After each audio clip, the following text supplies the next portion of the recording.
One of the scariest legal documents you can receive is a subpoena.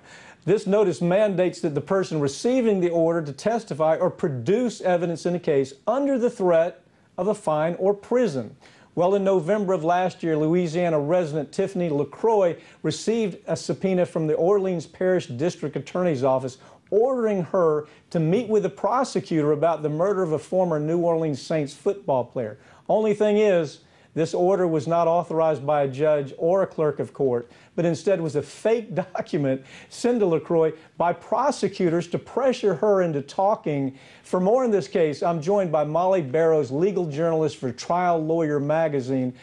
Molly, this case, apparently this has been going on a long time. Yes. And there's no way this is legal. This seems like criminal conduct to me. I think it depends on who you ask. Yeah. Of course, if you talk to the prosecutors in the Orleans or Jefferson Parish, which was also doing this, they'll tell you it's not illegal. They were well intended. They have a difficult time getting defendants to respond. So this was their way of trying to encourage them to do it. But when you talk to other experts, they say that it could potentially be grounds under state law for fraudulent, crimes, and also under constitutional law as a violation of unreasonable search and seizure because there's a threat attached to it. I'm amazed. An attorney living in New Orleans Parish probably ought to consider bringing a lawsuit because I think, to me, it looks like a tremendous lawsuit against the DA's office.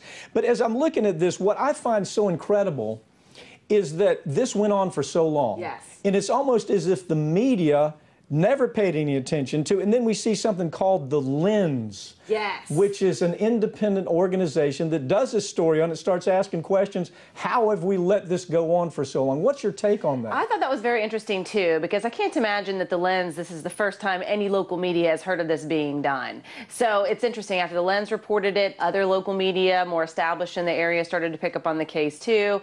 It may be one of those things where they didn't want to rock any boats. Maybe it was business as usual for a lot of local media, but The Lens followed up on it. And they also followed up with the prosecutors and said, hey, by the way, we want to know if you're, after they first did their initial report, they said, we're not so sure what you're doing is legal. We want to know if you're going to continue doing it.